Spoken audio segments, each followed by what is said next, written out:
जय हिंद। इस वीडियो में हम देखेंगे कि ट्रेन के छत पर लगी ये जालीनुमा आकृति आखिर ये क्या करती है और चोरी से बचने के लिए रेलवे ने अपने पंखों को 110 वोल्ट क्यों कर दिया, और ट्रेन का जो एसी होता है ये कितने टन का होता है, इसकी क्षमता कितनी होती है, और ये इसके नीचे इस तरह से सिलिंड्रिकल ड्रम क्यों लगाए रहते हैं। कोच के बाहर यहाँ लिखा रहता है साइड फिलिंग, इसका मतलब क्या होता है, और यहाँ लिफ्ट हियर क्यों लिखा जाता है। रेलवे अपने ट्रेनों में से इस तरह के स्क्रू कपलिंग को हटाकर सीबीसी कपलिंग को क्यों करना चाह रहा है, और ट्रेन के अंदर लगे इस लाइट्स का मतलब क्या होता है जो बीच में लगे रहते हैं। साथ ही रेलवे अपने टॉयलेट को जो सीडीटीएस टॉयलेट थे इसको हटाकर ये अभी कन्वर्ट करने जा रहा है बायो टॉयलेट में।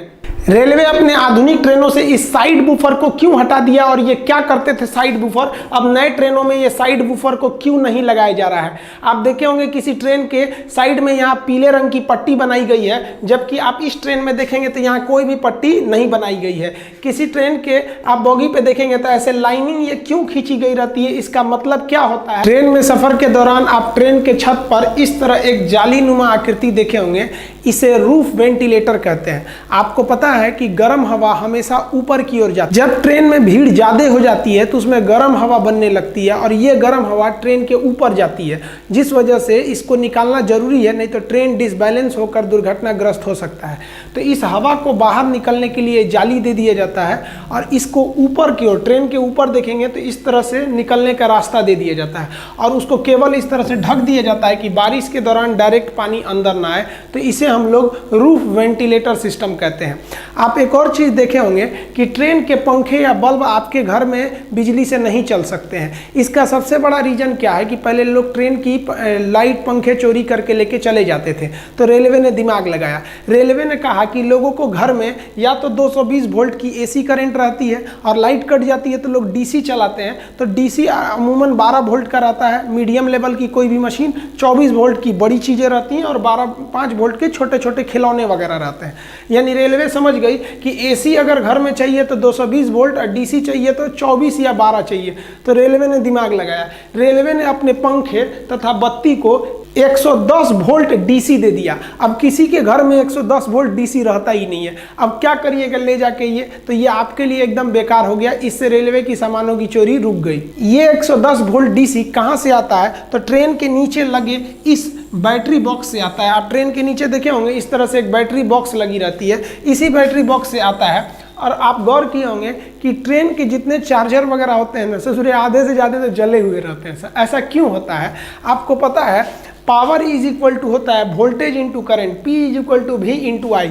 यानी अगर आप वोल्टेज को कम करिएगा तो धारा यानी करंट बढ़ जाएगा। अब ट्रेन में 110 वोल्ट रहता है और घर में 220 वोल्ट, यानी ट्रेन का वोल्टेज कम है, तो वोल्टेज कम होने से उसमें धारा बढ़ जाती है। इस वजह से तार के जलने की समस्या ज़्यादा बढ़ जाती है। इसलिए आप देखेंगे ट्रेनों में लिखा रहता है कि रात 10 बजे से सुबह 6 बजे तक मोबाइल इत्यादि को चार्ज में न लगाएं। ऐसा इसलिए लिखा जाता है कि चार्ज में लगाकर अगर आप सो गए हैं तो ज़्यादा देर तक उसमें सप्लाई रहेगी, तो बहुत ज़्यादा धारा जाने से उसमें आग लग सकता है। कोच के अंदर की बैटरी को स्ट्रेंथ को चेक करने के लिए इस तरह से एक इंडिकेटर लगा दिया जाता है। आप ट्रेन में देखे होंगे ऐसे इंडिकेटर लगे रहते हैं। ग्रीन का मतलब एकदम मेंटेन है बैटरी, कोई दिक्कत नहीं है। येलो चार्जिंग मूड में रहती है, और अगर रेड जलने लगा है तो समझ जाइएगा कि भाई आपका जो बैटरी है वो डिस्चार्ज हो रहा है।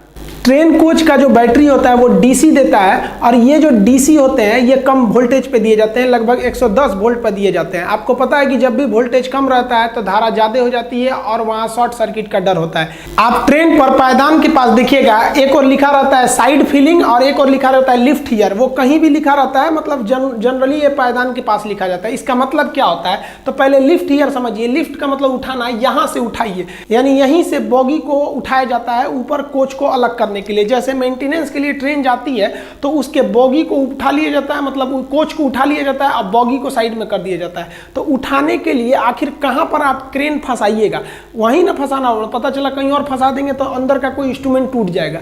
तो फंसाने वाले जगह को इंडिकेट करने के लिए लिखा रहता है लिफ्ट हियर। यहाँ देखिए उठा लिया गया, ये ऊपर उठ गया, और इसकी जो बोगी जिसमें चक्कर रहता है उसे बोगी कहते हैं, बोगी बाहर निकल जाएगी। मेंटेनेंस के दौरान साइड लिफ्ट से ही हम कोच को उठा लेते हैं, और नीचे का जो बोगी होता है इस बोगी को डगरा दिया जाता है मेंटेनेंस के लिए, या फिर इसके ऊपर कोई मेंटेनेंस का काम करना रहता है तो उसको हम ऊपर इस तरह से रोक लेते हैं। तो ये साइड लिफ्ट का काम होता है, कोच अलग हो गई और बॉगी अलग हो गई। हालांकि साइड बफर में भी हम चेन लगाकर हम किसी कोच को उठा सकते हैं और उसके अंदर की बॉगी को बाहर निकाल सकते हैं। यहाँ साइड बफर को उठाकर कोच को उठा लिया गया है और नीचे से बॉगी को इसके बाहर निकाल दिया गया है। अब साइड फीलिंग का मतलब समझते हैं। साइड फीलिंग का मतलब होता है, साइड मतलब इस साइड से, फीलिंग मतलब भरिए। ये पानी भरने के लिए जगह दिया होता है साइड फीलिंग, ताकि टंकी में पानी को आप भर सके। पानी भरने की व्यवस्था रेलवे के हर स्टेशन पे नहीं रहते हैं, बड़े बड़े स्टेशनों पर इसकी व्यवस्था रहती है। इसके लिए आप देखेंगे 4 इंच मोटा एक पाइप रहता है, जिसमें से ये फ्लेक्सिबल पाइप निकले रहते हैं। इन पाइप की मदद से हम यहाँ से रेलवे का कोई स्टाफ इस साइड फीलिंग जहाँ रहता है वहाँ उस पानी को भरने लगता है। ये पानी कहाँ जाता है? तो ये उस कोच के टंकी में जाता है। एक कोच में 4 टंकी रहती है, 2 इस साइड के बाथरूम में, हर बाथरूम की टंकी अलग रहती है। तो 2 इस साइड में, 2 इस साइड में रहती है, यानी टोटल 4 टंकी रहती है। और एक टंकी की जो कैपेसिटी होती है वो 500 लीटर रहती है और इसको भरने में 20 मिनट का समय लगता है। तो ये आप देखिए टोटल कैपेसिटी कितनी हो जाएगी, 500 लीटर की एक रहती है। ऐसे ऐसे 4 टंकी रहता है, क्योंकि 4 बाथरूम रहता है एक डिब्बे में, तो टोटल 2000 लीटर इसमें भरा जाता है। लगभग 20 मिनट में इसे भर दिया जाता है। ये रेलवे स्टाफ के काम होता है कि जैसे ट्रेन आके लगेगी तुरंत उसको भरना है, इसीलिए उसे ढूंढना न पड़े ताकि ट्रेन लेट ना हो। वहां स्पष्ट लिख दिया जाता है साइड फिलिंग, यहीं से आप उसको भरिए। लेकिन ससुरा एक दिक्कत आ गया, एसी का जो डिब्बा होता है ना, उसमें यहीं पर एसी लगा रहता है। अब बताइए, जहां टंकी बनाना था वहां एसी लग गया, अब क्या करेंगे? एसी के डिब्बों को देखिएगा तो इस साइड में ये थोड़ा सा पचके होते हैं। यहाँ पे देखिए ये थोड़ा सा, ये ना ये साइड से ये थोड़ा सा पचका हुआ है। क्यों पचका है? क्योंकि वहां टंकी नहीं है, वहां पर क्या लगा हुआ है? एसी। जबकि आप नॉर्मल ट्रेनों को देखेंगे जिसमें एसी नहीं है, वो एक बराबर रहते हैं सब। अब यहाँ एसी लगे होने की वजह से हमको टंकी कहीं और सेट करना पड़ेगा, इसीलिए टंकी नीचे सेट कर दिया जाता है, जिसे 2 ड्रम सिलिंड्रिकल टाइप के दिखाई देते हैं, जिसे वाटर टैंक है, इसी में से पानी का यूज किया जाता है। अब ये जो एसी लगे होते हैं इसे हम कहते हैं रूफ माउंटेड पैकेज यूनिट। ये 2 ठो एसी होते हैं, एक इस दरवाजे के ऊपर होते हैं, एक उस साइड के दरवाजे पर होते हैं। हर एसी की क्षमता 7 टन होती है, इसलिए एक ट्रेन के कोच में एक डिब्बे में 2 एसी है, अतः 7 दूनी 14 टन इनकी क्या हो गई? क्षमता हो गई। ये चलते हैं 415 वोल्ट के 3 फेज एसी सप्लाई से। इन्हें जनरेटर द्वारा दे दिया जाता है 3 फेज एसी सप्लाई। देखिए ट्रेन के जो पानी भरा जाता है, जनरली किसी डिब्बे में ऊपर की ओर टंकी रहता है, जबकि एसी वाले में नीचे रहता है। इस पानी को अमूमन कोई पीता नहीं है, ज्यादातर लोग हाथ वगैरह धोने या बाथरूम के काम में इसे लेते हैं। अब बाथरूम से रेलवे को बहुत बड़ा दिक्कत था। लोग बाथरूम करते थे, टॉयलेट बाथरूम, तो उनका जो वेस्टेज था वो पटरी पे गिरता था, जिससे पटरियों को जंग लग जाता था। तो जो पहले के जमाने के ट्रेन थे ना बाथरूम, उसमें ओपन डिस्चार्ज सिस्टम था, यानी अगर कोई टॉयलेट बाथरूम गया तो उसका टोटल भी वेस्टेज है पटरी पर गिरेगा। इससे 2 समस्या, एक पटरी पे जंग लगता था, दूसरे जब रेलवे स्टेशन पे ट्रेन खड़ी रहती थी और उसमें कोई बाथरूम में गया है तो रेलवे ट्रैक पर बहुत ज्यादा गंदगी होने लगती थी। बड़े स्टेशनों पे तो इसे सफाई कर दिया जाता था, लेकिन छोटे स्टेशन पर साफ करने की कोई व्यवस्था नहीं थी। इससे बचने के लिए रेलवे ने ओपन डिस्चार्ज सिस्टम को बंद किया। आप देखे होंगे पहले के ट्रेन में एक पाइप ऐसे लटका रहता था नीचे साइड में, ओपन डिस्चार्ज, इसमें कोई रोकने के लिए कोई व्यवस्था नहीं थी, सीधे नीचे गिर जाता था। इसके जगह पर रेलवे इस राउंड शेप के टंकी को लाया, बाथरूम को सेट किया, जिसे कहा जाता है control discharge toilet system. Shortcut में कहेंगे तो CDTC। ये क्या करता है? ये टॉयलेट को कंट्रोल करके रखता है जब तक कि ट्रेन प्लेटफॉर्म को ना छोड़ दे। अब इस ससुरा को कैसे पता चलेगा कि ट्रेन में प्लेटफॉर्म को छोड़ दी? तो इस पे एक सिस्टम लगा रहता है कि जब तक ट्रेन की स्पीड 30 नहीं हो जाती है, 30 किलोमीटर पर आवर, तब तक इसके अंदर से डिस्चार्ज का ढक्कन खुलेगा ही नहीं कि बाहर नीचे गिरे। लेकिन इस विधि द्वारा आप गंदगी को रोक सकते हैं, लेकिन गंदगी थोड़ी दूर पर तो हो ही रही है और ट्रैक को भी ज्यादा खतरा हो रहा है क्योंकि उस पर जंग लग रहा है। इसके लिए 2011 में DRDO ने एक बैक्टीरिया के मदद से एक टॉयलेट को बनाया, जिसे हम कहते हैं बायो टॉयलेट। बायो टॉयलेट आप देखे होंगे आजकल हर एक ट्रेन में मिलेगा, एक चौकोर डब्बा लगा रहता है इस साइड में। इसके अंदर कई ठो पार्ट बने रहते हैं, उसमें बैक्टीरिया जीवाणुओं को डालकर DRDO भेजी रहती है। ये क्या करते हैं, हमारे टॉयलेट बाथरूम को उसको डिकम्पोज कर देते हैं, उसको छोटे छोटे टुकड़ों में तोड़ देते हैं, डिकम्पोज कर देते हैं और गैस बनाकर वो निकल जाते हैं। इसमें किसी तरह का मेंटेनेंस भी नहीं है, ट्रैक पे गंदगी भी नहीं होगी और ट्रैक भी जंग लगने से बच जाएगा। अतः अभी के समय में जितने भी टॉयलेट है वो DRDO द्वारा बनाए गए बायो टॉयलेट का ही यूज हो रहा है। ये सब आउटडेटेड हो चुके हैं। बायो टॉयलेट की एक खराबी है कि अगर उसमें आप कलम या कुछ कचरा प्लास्टिक डाल देंगे तो बैक्टीरिया अच्छा से काम नहीं कर पाएंगे, इसलिए लिखा रहता था कृपया इसमें कचरा न डालें। लेकिन हिंदुस्तान के लोग को इतना समझ है, ससुरा पानी तो डालते ही नहीं है, सब कचरा कैसे हटा देगा, सब जाएगा सब तो उसमें किसी किसी का नाम लिख देता है सब बाथरूमों में। तो इसलिए रेलवे ना इसमें कचरा ना जाए उसके लिए इसके फ्लश पे एक तो जाली लगा देती। देखिए आप किसी भी टॉयलेट के सीट को देख के नहीं बता सकते हैं कि वो बायो टॉयलेट है या फिर ओपन डिस्चार्ज है या फिर वो CDTS है। ये तो एक सीट है बैठने के लिए, इसे वेस्टर्न कल्चर का कहते हैं, ये इंडियन कल्चर कहते हैं। अगर आपको पता करना है कि टॉयलेट कौन सा है फिर तो आपको कोच से बाहर आना पड़ेगा और नीचे का देखना पड़ेगा कि कौन से प्रकार का टॉयलेट है। हालांकि आजकल जितने भी देखने को मिलेंगे वो सब के सब बायो टॉयलेट ही लगाए जा रहे हैं। नीले रंग वाली ICF कोच में बिजली बनाने के लिए उसके अंदर अल्टरनेटर लगाया जाता था जिससे उसकी स्पीड कम हो जाती थी, इसलिए नए जमाने के LHB कोच में अल्टरनेटर हटाकर एक जनरेटर कार दे दिया जाता है जिसे एक्स्ट्रा में जोड़ दिया जाता है। ये जनरेटर कार जो होता है 750 वोल्ट की बिजली बनाता है जो 3 फेज का AC करंट होता है, जबकि ट्रेन में सबसे ज्यादा बिजली की खपत AC में होती है और AC भी जो होता है वो 415 वोल्ट ही लेता है। तो आप कहेंगे कि ये 750 वोल्ट क्यों बनाया, तो देखिए जब करंट को आप दूर सप्लाई देते हैं तो कुछ वोल्टेज लॉस होता है, इसलिए ये 750 वोल्टेज बनाता है कि ताकि AC कोच तक पहुंचते पहुंचते वो 415 वोल्ट मिल जाए।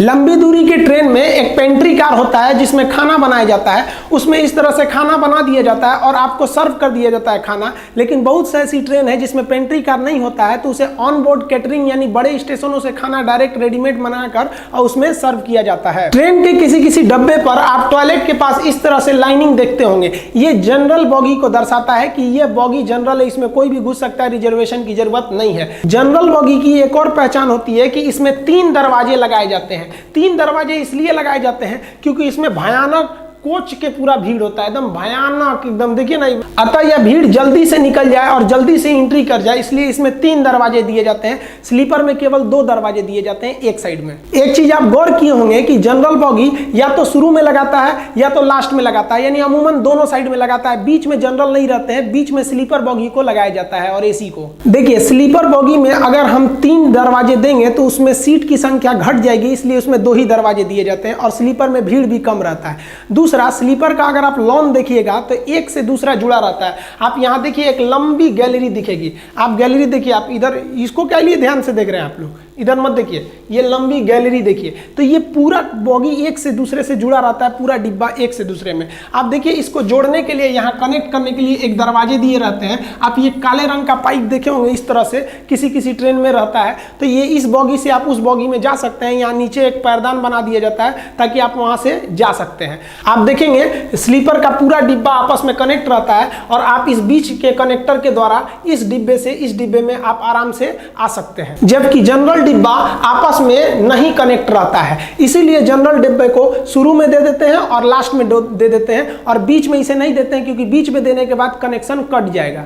रेलवे के कुछ डिब्बों पे देखे होंगे साइड में यहाँ आपको पीले रंग से कॉर्नर को रंग देता है और कुछ डिब्बे को पीले रंग से नहीं रंगता है। इसका मेन ये रीजन होता है, ये कॉपलिंग को दर्शाता है। देखिए कॉपलिंग क्या होता है, 2 डिब्बे को जोड़ने के लिए एक कॉपलिंग का प्रयोग करते हैं। यहाँ पर पहले जमाने के जो नीले रंग के डिब्बे थे उसको जोड़ने के लिए स्क्रू कॉपलर का प्रयोग करते थे, यानी इस डिब्बे को और इस डिब्बे को जोड़कर एक हुक से इस स्क्रू को कस दिया जाता था। इसमें समस्या क्या होती थी, कसने का तो कस दिए, जब ट्रेन चलती थी तो उसमें तनाव रहता था, लेकिन जब ट्रेन रुकती थी तो रुकने के बाद से ये स्क्रू नीचे हो जाता था और ये डिब्बा उस डिब्बे पर चढ़ने का डर होता था, टकरा मत जाए। तो इस टकराने को रोकने के लिए इसमें 2-2 ठो साइड बफर लगाए जाते थे। ये साइड बफर ये इतना सब रहता है, बचपन में हम लोग कहते थे कि चुंबक है, ये चुंबक नहीं, ये स्प्रिंग है कि अगर ट्रेन रुक गई स्क्रू कॉपलिंग से तो ये डिब्बा उस पर ना चढ़ जाए, तो ये इस पे चढ़ेगा तो ये साइड बफर जो है आपस में टकराएंगे, इसमें स्प्रिंग लगा रहता है, ये कुछ अंदर घुस जाएगा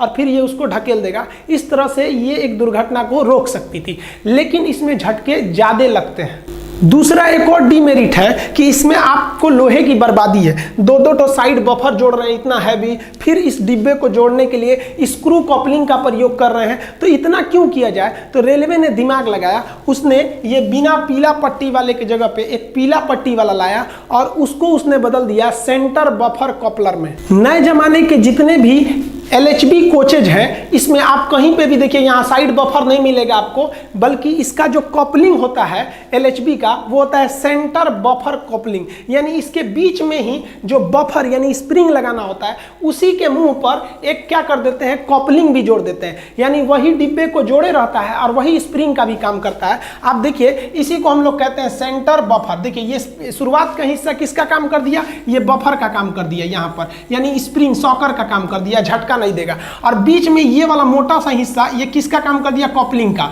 तो ये शुरुआती भाग इसका कपलिंग का है और पीछे का भाग बफर का है, तो इसे हम कहते हैं CBC यानी सेंटर बफर कपलर। इसमें क्या होता है, ये ज्यादा अच्छा माना जाता है। इससे एक्सीडेंट होने के बाद ट्रेन को इधर उधर छटकने का मतलब डिब्बा को बिखरने का डर नहीं रहता है, एक ही जगह रहता है और ये ज्यादा झटके को एब्जॉर्ब कर लेता है। तो जिस डिब्बे में सेंटर कपलिंग यानी CBC होता है उसका कोना पीले रंग से रंग दिया जाता है और जिसमें नहीं रहता है उसको नहीं रंगा जाता है। तो ये जो सेंट्रल कपलिंग था यानी CBC, तो जितने भी LHB कोच आए थे नए ज़माने के उसमें ये ऑलरेडी इनबिल्ट था, लेकिन जो पुराने ज़माने के ICF कोच थे उसमें आज भी साइड बफर का यूज होता है। तो रेलवे इन साइड बफर को हटा रही है। तो जैसे इसमें देखिए इसका साइड बफर को काट दिया गया है, तो इसको देखा गया रेलवे द्वारा कि इस डिब्बे की अभी आयु है, इसका एज है, बस इसमें प्रॉब्लम है इस साइड बफर और स्क्रू कपलिंग से। तो इसके स्क्रू कपलिंग को हटा दिया गया और साइड बफर को हटा दिया गया और इसमें CBC यानी सेंटर कपलिंग को जोड़ दिया गया। इसकी पहचान आराम से कर ली जाए इसलिए इसके साइड में आप देखिएगा पीले रंग का पेंट कर दिया गया है ताकि इसकी पहचान हो सके। आप इस ICF कोच को देखिए, इसमें किसी भी तरह का यहाँ साइड में पीले रंग का कोई निशान नहीं है, अतः इसमें अभी भी आपको साइड बफर दिखाई देगा। इसमें साइड बफर है और ये स्क्रू कपलिंग का प्रयोग कर रहा है। और LHB की तो बातें नहीं करिए, इसमें तो CBC देता ही है। आप ट्रेन के डब्बे पर कुछ नंबर लिखे देखे होंगे, इसे हम कोच नंबर कहते हैं। ये 5 डिजिट यानी 5 अक्षर का होता है। शुरुआत के जो 2 डिजिट होते हैं ये इस साल को दर्शाते हैं कि किस साल में ये कोच बना हुआ है, और लास्ट के जो 3 डिजिट होते हैं वो टाइप को दर्शाते हैं किस टाइप का ये कोच है।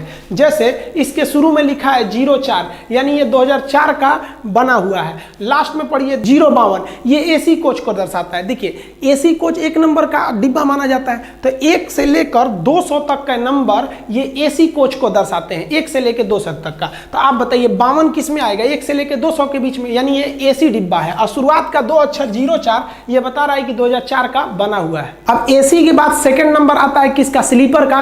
तो 1 से 200 AC हो गया, तो 200 से लेकर 400 तक स्लीपर होगा, स्लीपर बोगी 200 से 400 होगा। अब देखिए इसमें लिखा है 98 335, तो 98 क्या है कि ये डिब्बा भैया 1998 का बना है, 335 तो ये 200 से 400 के बीच में आएगा। ये कौन सा है, तो स्लीपर को ये दर्शा रहा है। अब स्लीपर के बाद आता है आपका जनरल। तो जनरल कहां से होगा, तो भाई 1 से 200 AC हो गया, 200 से 400 स्लीपर हो गया, तो 400 से लेकर 600 के बीच में आपका जनरल डिब्बा आ जाएगा। आप यहां पर ये लिखा है, हम यहां बड़ा लिख देते हैं 12429, तो ये कब का बना है, 2012 का। 429 देखिए 400 से लेकर 600 के बीच में आएगा, अतः ये जनरल डिब्बा है। जनरल डिब्बे की 2 और पहचान आपको बता दी है कि आपके दरवाजे इसमें कितने दिखाई देंगे, 3 दरवाजे इसमें दिखाई देंगे, साथ में साइड में यहाँ इसे लाइनिंग भी दिखाई देगी। अब 600 से 700 चेयर कार को दर्शाता है। देखिए ट्रेन में जब भीड़ ज्यादा हो जाए और सबको रिजर्वेशन नहीं दे पाती है तो कम दूरी के लिए चेयर कार दे दिया जाता है। उसमें काफी अच्छा चेयर होता है,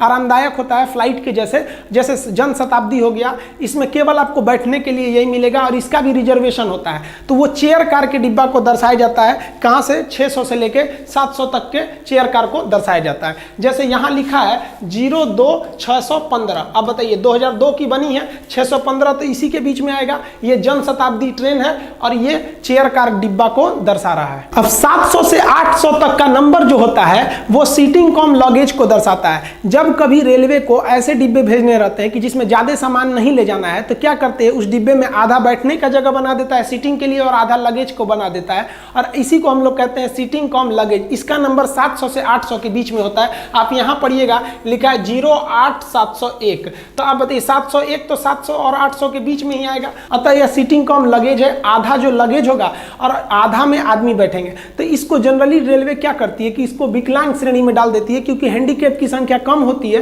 तो उनको इसी में डाल देती है कि भाई आप इसमें सेफ रहिए। तो ये आप इसको पहचान सकते हैं, ये 2008 का है। अब जिस भी डिब्बे के ऊपर 800 से ज्यादा का नंबर लिखा रहता है तो या तो वो चिट्ठी ले जाने वाली बोगी होगी या तो पेंट्री कार वाला होगा। जैसे देखिए पेंट्री कार में क्या लिखा 805, तो 805 ये नहीं 800 से ज्यादा है तभी तो क्या लिखा है भाई पेंट्री कार का 800 से 5 है। जैसे यहाँ आप पढ़िए तो 15 का मतलब क्या है भाई 2015 का है, 857 800 से ज्यादा जनरेटर कार है। तो 800 से ज्यादा में या तो पेंट्री कार होगा या तो फिर मेल वाला होगा जो चिट्ठी ले जाता है या तो जनरेटर कार होगा। आप यहाँ एक चीज देखेंगे यहाँ सी लिखा हुआ है, सी किस चीज को दर्शा रहा है कि कॉपलिंग को दर्शा रहा है कि ये सीबीसी कॉपलिंग है और इसमें साइड बफर नहीं लगा है। अब ट्रेन के लास्ट में एक क्रॉस बना रहता है जो ये बताता है कि पूरी ट्रेन जा चुकी है, यही लास्ट डिब्बा था। और यहाँ लास्ट में आपको एलवी लिखा रहता है, एलवी का मतलब होता है लास्ट व्हीकल यानी आखिरी डिब्बा अब निकल गया है, टेंशन फ्री, ट्रेन कहीं से टूटी नहीं है बीच से, आप टेंशन फ्री रहिएगा। इसके अलावा आप देखेंगे यहाँ एक लाइट लगा रहता है जो कंटिन्यू नहीं जलता है बल्कि ब्लिंक करते रहता है, साइड में भी लगा दिया रहता है। ये इसलिए बताता है कि अगर बीच में कहीं ट्रेन में कोई फॉल्ट आ जाता है, ट्रेन रुकती है तो पीछे से अगर कोई सेम ट्रैक पे ट्रेन आ रही है तो उसे वो लाइट दिख सके। अब ये लाइट को एनर्जी कहाँ से मिलती है तो बैटरी से मिलती है। आप ट्रेन में सफर करते समय इस तरह से सीफा या डब्ल्यू या WL साइन देखे होंगे, या संटिंग साइन, सिग्नल साइन, इस सब का मतलब क्या होता है। और आप एक चीज और देखे होंगे कि कभी कभी सिग्नल ग्रीन रहता है फिर भी जो ट्रेन में बड़ी धीरे धीरे ले जाता है, ये कॉशन इंडिकेटर क्या होते हैं सब। तो ये सब साइन का मतलब क्या होता है, इस सब में भी अंतर हम किसी और वीडियो में समझा देंगे। मिलते हैं हम लोग अगले वीडियो में, तब तक के लिए जय हिंद।